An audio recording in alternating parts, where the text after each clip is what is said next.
Hi, and good evening. I'm Yaakov Katz, Senior Fellow at the Jewish People Policy Institute, and I'm joined this evening by Rivka Ravitz, another Senior Fellow. Rivka, veteran of several Israeli governments and a former Chief of Staff to Israel's presidents, as well as Shuki Friedman, who is the Vice President of JPPI and is joining us today in civilian clothing while he's been spending a lot of the last few weeks in uniform. So we're glad to see Shuki in a blue shirt as opposed to a green shirt today.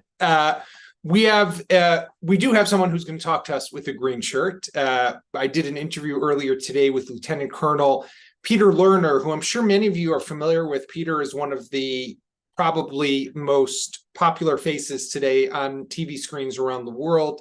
He's literally done hundreds of interviews talking about the war, about Israel's aims, and trying to explain what Israel is doing to an international audience. So we spoke to him less about the operational consequences, because that you can get and understand the story from any news site, but more what I wanted to talk to Peter about is understanding what is the foreign media looking for, how to interact with them, and what are the different challenges that he faces as a spokesperson who's trying to explain Israel's operations, especially, for example, around Shifa Hospital, where everyone is saying, well, you haven't brought the evidence. Okay, so how do you explain that?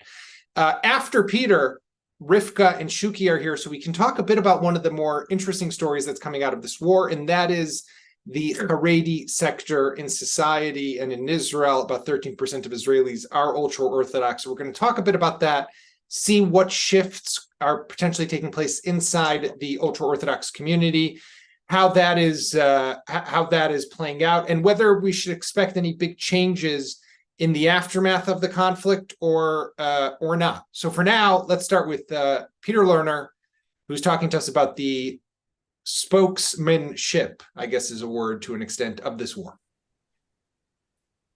Got it. Lieutenant Colonel Peter Lerner, spokesperson for the IDF, thank you very much for coming back to join us at our JPPI webinar. It's great to have you again. I wanted to talk about, again, just do a check-in with you. You've done hundreds of interviews with the foreign media. I saw one that was hard the other day with the British Channel 4, but you're doing CNN, BBC, Sky News, MSNBC, all the the alphabet. And what are the big takeaways that you have for now of the experience, of what your interactions with these journalists has been like? So I would say, first of all, the main takeaway is that there is a certain story they need to follow. Human interest will always guide their line of questioning. So it will talk about the people, the influence of the people. They will distance themselves always from the bigger picture, because that's when people tone out. That's, at the end of the day, they are a business and they need to keep people engaged, and talking about specific incidents is how they keep people engaged in their media coverage. Right. I do think that there's a general understanding of why we are here, but I think that basically the 7th of October, I think there's a very deep misunderstanding of what war actually looks like, and therefore they're very quick to judge. They have no patience for process, and they expect immediate answers in this day and age of rapid social media, and they're in competition with social media. So when we look at how we address the line of questioning, how we meet the needs of the media, and the media from our perspective is just, they're a channel to reach the viewers who need to understand why we are fighting and what we are fighting for. I think that there's a balance there that we can operate within, and that's what we're trying to do.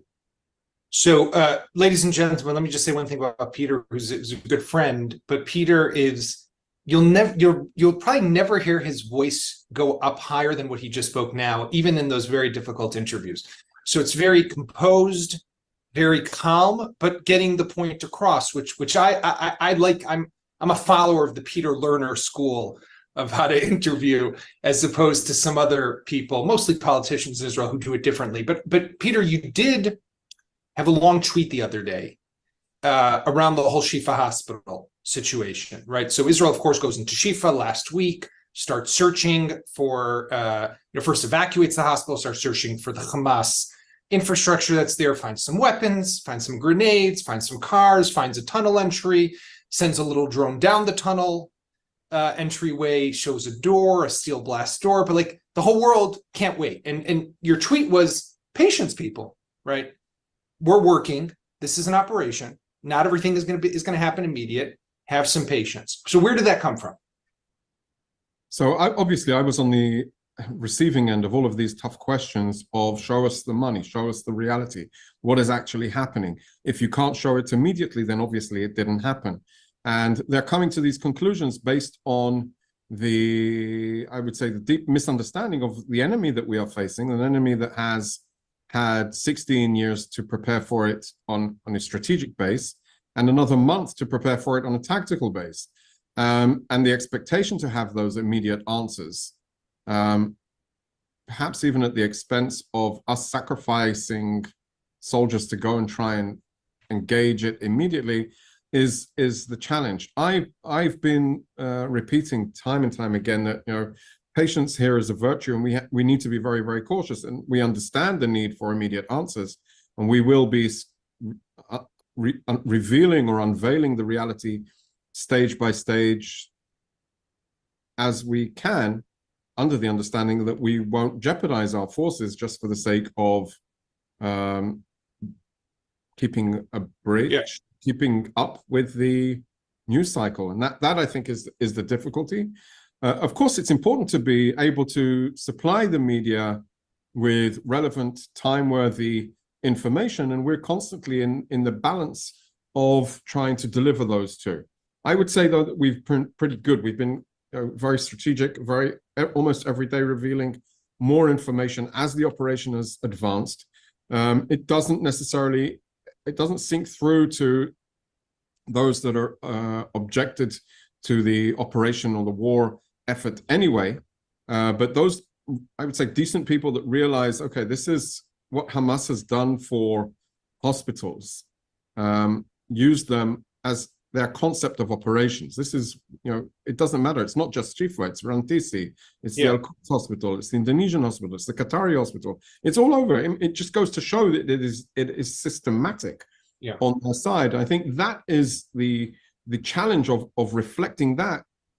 When I've put it forward that way, that there is very little pushback. They realize that it's much larger. They might not like the fact that there is an operation taking place in hospital grounds. I would say we don't like that this is the battleground. Hamas chose this battleground intentionally to use it as their Iron Dome. That is how they see it. This is their protection, because Israel won't strike a hospital. This is precisely. This is why the operations are, I would say, surgical. The operations are very precise. The operations are active against specific locations in the hospital, and it's all happening in a reality where there are still civilians, still patients, still civilians that have taken refuge in these locations. That just obviously complicates the military operation, but it also complicates the media battle space, that people are worried about the babies that need to be evacuated. And then, of course, there's the neutral players, the UN bodies that jump in and have something to say about it. We've been, trying to encourage people to leave the hospitals for a month now. And every time the various different UN organizations were saying, no, it's impossible. But what we did in the last 2 days proved that it actually was possible. So why didn't they do it beforehand? And these are questions, for instance, that people aren't asking the WHO. The WHO puts out a message, they interview, and they're criticizing Israel for the fact that there is an operation in the hospital. They don't mention Hamas. They never mention Hamas. And they don't say, yes, we could have done this earlier if we would have tried. Israel would have facilitated it. This is, I think, the biggest challenges that I find in telling the story of hospitals. Not that we're operating, but the fact that it's an ecosystem, not just individual actions. One word just about Shifa, though, that I would say you guys did a big buildup, and I think that also contributed to it. Probably a lot of viewers, and maybe I'll put it in the chat box so people can see. There was the video, this kind of image, 3D virtual video of what the tunnel network looks like under Shifa. So when people saw that, they expected, oh, the moment you go into Shifa, we're going to see that. And that didn't happen. And of course, this will take time. And, if the intelligence is right, some of this will be discovered. But I think that buildup also contributed to it. But I do want to ask a question. I feel, you and I have spoken about this a lot over the years. I've been critical of the IDF spokesperson's office when I felt that there was criticism that was required. And someone was asking me the other day in an interview what I felt about the performance of the unit this war. And I pointed out two different new changes that I feel have been dramatic and have done a lot for the country and for the continued legitimacy for the operation. Number one is the focus on the international media. For example, you mentioned Rantisi Hospital. After it was discovered, who did Rear Admiral Hagari, the chief spokesperson, which media did he take there? He took CNN. He didn't take Channel 12 or Yediot Ahronot. So the priority has been on the international media. And you see that all throughout, right? Every day, the English briefings that he himself is giving, as of course the hundreds of interviews that you and your colleagues are doing. But very much that's a priority. Number two that I felt is the quick response, right? If in the past Israel would say, well, we're looking into it, and then take as long as it needed, a day, two, right? Nowadays, we're looking into it means we're going to get back to you within under an hour, right? Which is really impressive. Best example of that was the initial hospital strike that happened in the beginning of the war that everyone blamed Israel for. It turned out it was a missile that had fallen short. And you guys were very quick to explain that same evening. Am I reading this correctly? Are these two strategic changes that have been taking place? Well, I would say from my experience, and I've been around in this field for many, many years, it is operating like a very, very well-oiled machine, but not only on the international front, but also in the Israeli front, and that's just seeing the machine work through its processes, understanding the media arena, that battle space as a battle space that needs to be addressed. I would say but it's not only the systematic addressing of the international audience as a core audience that needs to be addressed, like you pointed out that Hagari went and took CNN to the Rantisi. It's Nick Robertson, I think it was, yeah. Sorry, yeah, and also it's also when we look at how the media has evolved over the last 10 years, okay, or even just in the last 3 years after COVID. So when I had to do an interview in 2019, when I had an interview in 2014, for instance. 2014, during Operation Protective Edge. Operation Protective Edge. So I had to have, there needed to either be a crew on site or I need to go to a studio. And now, like here, I'm doing hundreds of interviews because we can do it through Zoom or other platforms that the media. So it makes us also much more accessible, because I did in 2014, I had a 3 or 4 CNN or BBC interviews a day, but we weren't necessarily getting to the CBSs, the NBCs, MSNBC, ABCs. We weren't getting to them. Now it's much more accessible because the media allows us to be more present. So it's also the ability, and that's why there are now 4 English language spokespersons at the rank of Lieutenant Colonel. And you have Rear Admiral Hagari, who is the conductor of the concert and making sure that everybody is in line with what's happening. And wait, just on him for a moment, Peter. I think people don't know that. I think it's since Ruth Yaron was IDF spokesperson back in the early 2000s. You haven't had a chief spokesperson who has been willing to speak in English, right? And his English might not be the British, royal family style of Peter Lerner, but it's good and it's decent. And he is the chief spokesperson, a senior officer, former commander of an elite unit that carries with it a gravitas that's important, that should be there.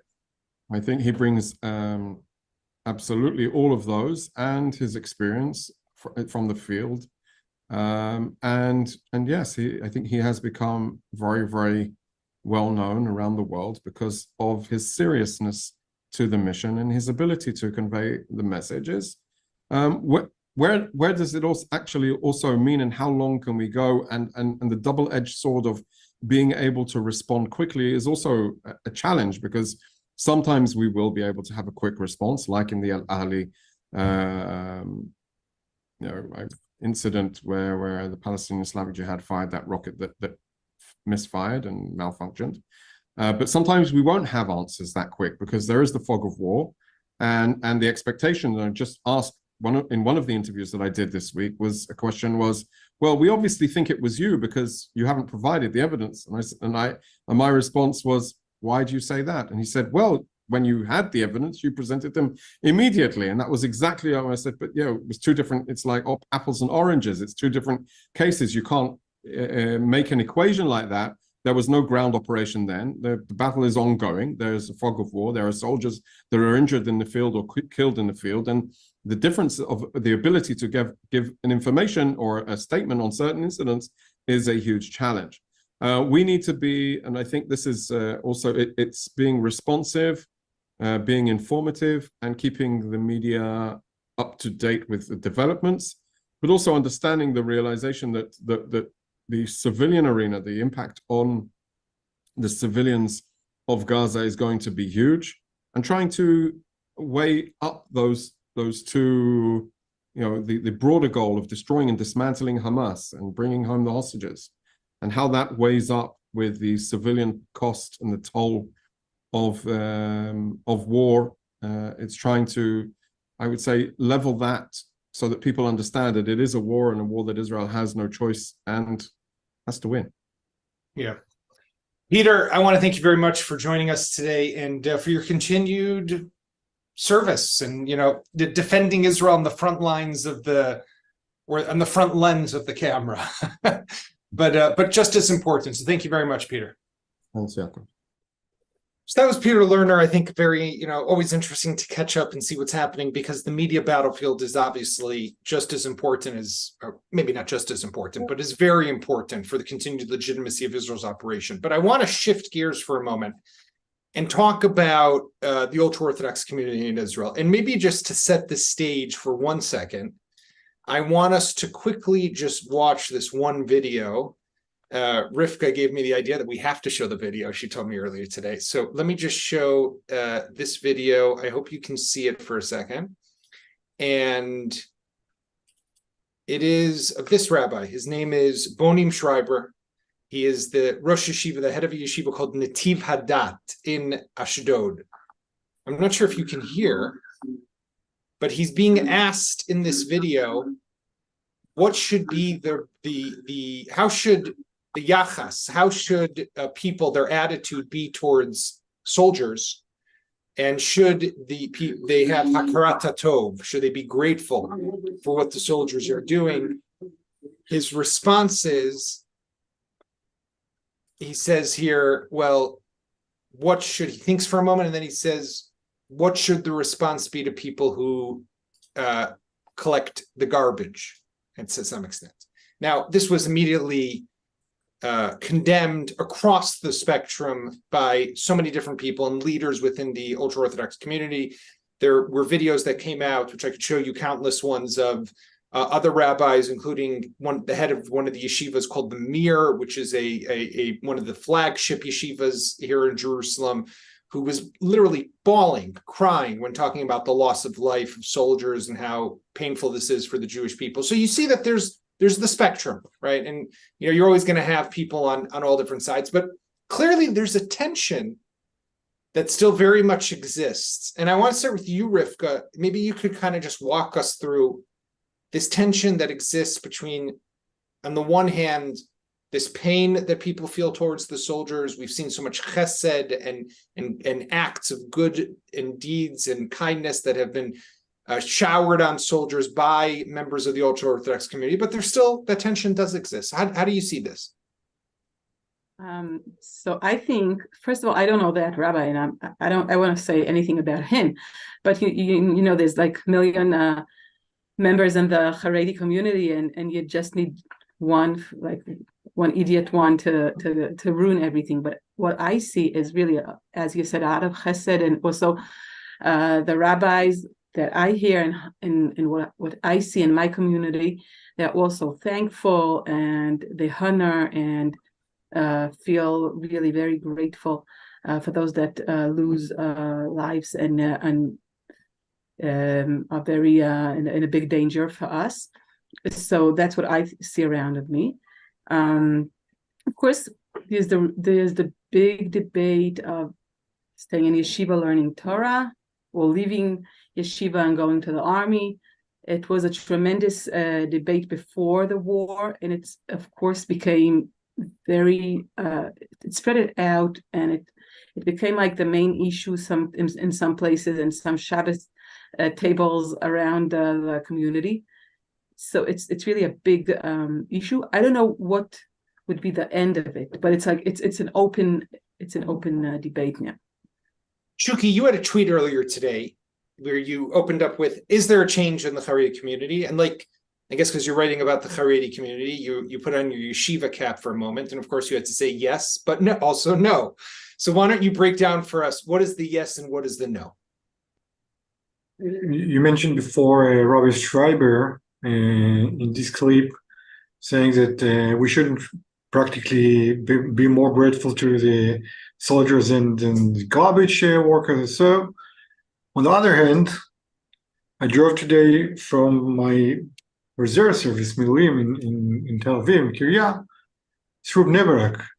And in a traffic jam, an ultra-Orthodox guy with a large beard asked me to shut on my window and told me, I was with a uniform, told me, thank you very much. You're doing a holy thing. You're doing a mitzvah, a religious act when you go into the army and protect us. Wow. In the middle, you mentioned Rabbi Finkel from Yeshiva, that in his speech to the students there, to the Talmidim Chachamim, he said, on one hand, we should be grateful for the soldiers, and we should be very sorry for every single soldier that died in the fight, and Jews that suffering, with a lot of empathy. But it's a half an hour speech. I heard all of it. We have our way, and our way is learning Torah. No one should leave the yeshiva. No one should leave the Beit Midrash. No one also should leave the learning of Torah and go to the army. Uh-huh. Because this is our way to protect Am Israel, to protect the people of Israel. Now, if we go to the wider picture, for many years, there have been tremendous efforts to make ultra-Orthodox, to make Haredim more involved in all circles or duties of the Israeli society. It means recruitment to the army, labor market, and so forth. Unfortunately, talking for army for sure, but also in other perspective, to the failure. Only few ultra-Orthodox, only few Haredim, after 20 years of public debate and laws and quotes and whatever, go to the army. Now, do I think that the Haredi, the ultra-Orthodox are changing through the war, or have a different attitude to the state of Israel and to the army? Yes, and we can see there are some polls that demonstrate it. We've done the poll, we'll publish it next week, but there are already few polls demonstrating that ultra-Orthodox feel more close to the state of Israel, more empathy to the state of Israel, to the army, more willing to support the army, to be part of the effort. But do they will really go to the army? Do they will really change after the war? I doubt. I really doubt, and I think that the deep stream or the mainstream of ultra-Orthodox society, not the people that recruit themselves 200 or so people, which is really tremendous thing to do, to go to the army and go to the war. 240 people already done it, and more want to do it. It's terrific, but the majority of ultra-Orthodox will keep away because this is a community demands from them. This is the rabbis' demands from them, and I afraid we wouldn't see a major change after the war in the more important perspectives. Rivka, you and I were talking a bit earlier today about, obviously there's tension within society, but one of the other tensions that exists also is within families to an extent. I was telling you about my extended family. I have nephews who are serving in the army. I have nephews who are ultra-Orthodox and are not in the army. And I feel the tension that is there between, different members of the family. And I'm sure that this happens in a lot of other families. What are you seeing, within the community? How are people navigating what must be very complicated because of, there's some anger, justified or not, but it does exist by people who feel that they're serving and others are not. They're putting their lives on the line and others are not. And what has me also just very concerned is the day after all of this, right? That this could lead, because let's be honest, as quickly as we left the division caused by the judicial reform and we became united again, right? We're united now. The day after the war, we go back. Unfortunately, I'm afraid we just go back to the way we once were. So, of course, the biggest question is the day after, and I don't have the answer for that. But I could tell you that there's a big debate in the community and also in families, as you said. I wanna tell you, from my point of view, learning Torah in the yeshiva is really critical, is very, very important. There's a very small amount of Jews that devote their lives for Torah. If you have, 15 million Jews around the world, or maybe 18, if you listen to the agency or to the Pew, million Jews around the world, there's only 150 thousands of them that are sitting very seriously learning Torah in the yeshiva, and it's not vacation and it's not anything like that. They are working very hard and they are willing to give up a lot of things. They live in some kind of poverty even for that. So in my point of view, it's really very important. But saying that, I must say that there is a big break and debate around this issue in families. Because if 10 years ago you didn't see that, I didn't have nephews in the army 10 years ago, or in 2014, or in 2011, like in wars that I went through already. And now I do have nephews, and I have a lot of cousins, and then there's the debate: who stays in yeshiva, who goes out, who's the real keeper of the world? What should we do? And even if we don't do, what should we think? What's the right vision? What's the right point of view? What should we teach our children towards to? What should we talk on Shabbat table, Shulchan Shabbat, when we have these debates? So I would love you to hear about the stories that my husband tells them, even though he doesn't sit in yeshiva and learn, but he's really very devoted to that idea. Let's just mention for Rivka's husband is the mayor of Kiryat Yarim, one of the suburbs just outside, otherwise known as Telstone, a quite big ultra-Orthodox town just outside of Jerusalem. But Rivka, let me just push on that for a moment. The rabbis are not yet changing, and Shuki kind of said that too, right? There's not going to be a dramatic shift, but it could come from the bottom up. We've seen some, I call them the Haredi celebs, some of these like well-known, you have Aryeh Deri's son, you have a well-known journalist, a couple other of these online well-known public Haredi figures who have drafted now into the IDF since the war began, into what's known as Shlav Bet, as like in Hebrew for second stage. So it's a very short service, but they're in uniform and they're tweeting about it and they're posting on Instagram, and it's become a publicity campaign almost. Maybe the army. I'm sure the army's happy with it. Yeah. But, it also, I'm sure gives these people a feeling that they're contributing in a way. Do you think that that will change anything? Young people will start to think a little differently? It could bring a change in some circles of the community. In those circles that would take part in the army, maybe after this war anyway. Mm-hmm. But it won't bring a change in the Mir Yeshiva. In Rabbi Finkel's attitude, it won't bring a change. And I'm not sorry about it, because I think we need that small kernel of people that will still stay in yeshiva. So about the change after the war, I don't know. I don't know what to tell you. I'm not sure there'll be a big change. I'm sure there'll be a change. Right. Shuki, but I'm not sure about sorry, which circles will change and how much would they change. Shuki, there is this anger, though, within Israeli society. You talk to secular Israelis and they're upset. They feel they're carrying more of a burden. They feel that they're the ones who are being called up. They feel that they're the ones who are paying more taxes, although we could all, we could debate that, because we know, for example, as Rivka told us earlier today, and the numbers showed, ultra-Orthodox women are working at the same participation rate as regular Israeli women, and men are already over 50%, so they're a little bit below, but that's high compared to what it was just 5-10 years ago.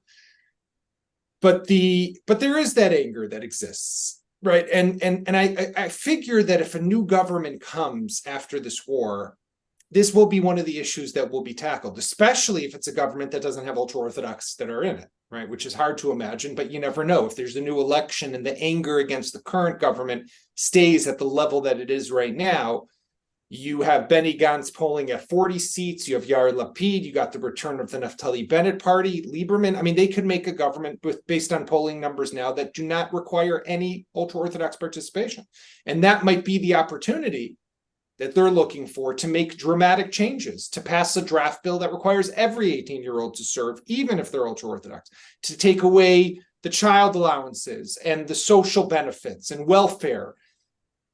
Would that even make a difference? Would that help? I want to be very sharp on it. A very clear attitude for long years based on a lot of data. First of all, for the change. There are two courses, two vectors working here. One is very, very moderate bottom-up change. I'll call it the ultra-Orthodox with Twitter are recruiting to the army. Okay, this is the story. The people that already on the borderline, I'll go to the army. This is very moderate, very slow change. Right. The other vector is the demography. And my data for long years demonstrate that the demography of the more conservative mainstream ultra-Orthodox growing faster than the change here. And therefore, if we don't do anything, in 35 years or so, the ultra-Orthodox become third of the Israeli society, third from Jews and not Jews together. It's already 25% in Kita Aleph in the first grade today. It's not a forecast. What happened today?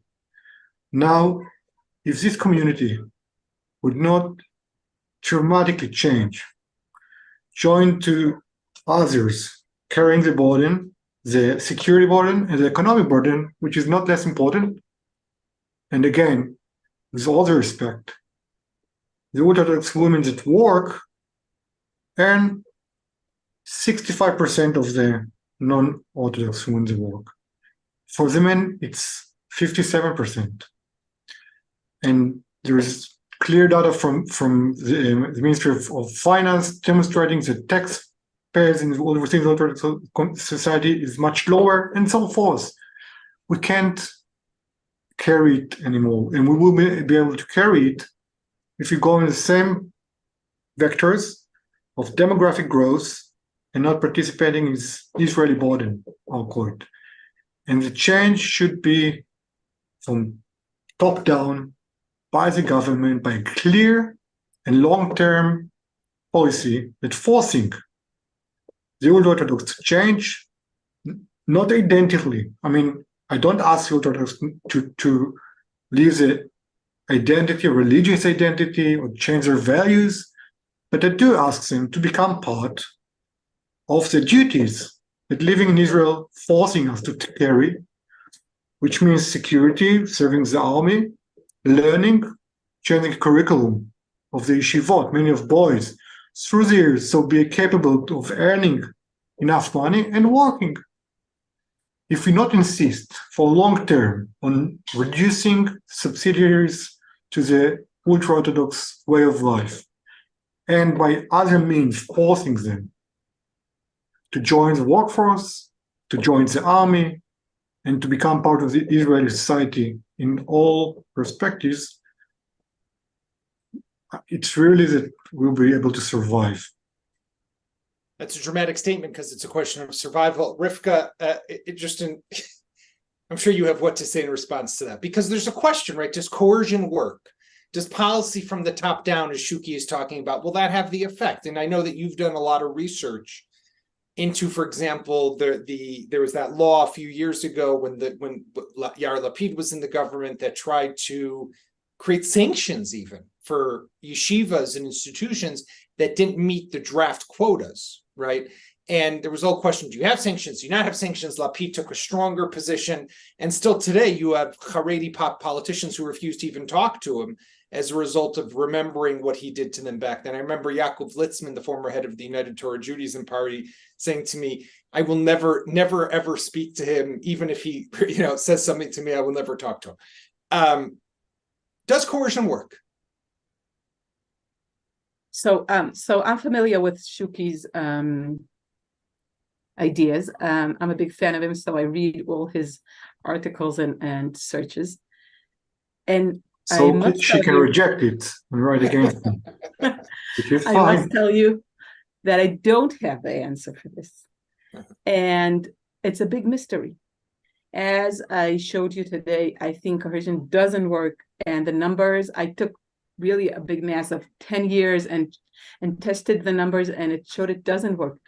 But let him try. I don't know. Maybe they could try and just pass those 3 or 4 laws that he's talking about and give it 5 years, and let's see if it works. I don't know. It's a big mystery. I don't know either. And I just have to say that politics in this country, we know, dictate everything. And I'll never forget the Lapid Benny Gantz party that said, when they were asked back in one of the early elections of the last few years, when we had those 5, and they said, I'm going to give Litzman and Derry and whoever these guys are a piece of paper, let them write down what they want. They won't get everything. We'll give them some of it. So that, of course, they also want to sit with the ultra-Orthodox. And the moment that you start to make politics, then those laws, Shuki, will potentially go out the window. But I must tell you, I saw that paper. He gave them an empty paper to write down, and I saw that. And it was nothing serious now, nothing that I could tell you about. It's a big mystery. No, but it just, what it means, I think, is that in the end, everyone will negotiate. We'll see what happens. But that's if they're the coalition. If they're not in the coalition, then maybe Shuki's ideas have a chance, and we see what happens. And I don't know, but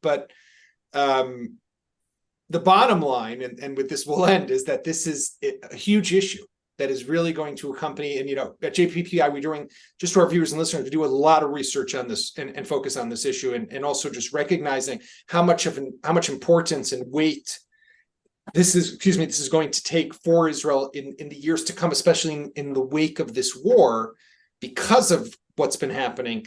Then this is really something that's becoming all the more important and imperative for the state of Israel. I want to thank Rivka. I want to thank Shuki. Thank Peter. Thank you very much. Thank all of you for joining us, and we'll be back tomorrow for another episode of JPPI's Inside Analysis of the War Against Hamas. Thank you very much, and good night. Thank you very much. Goodbye.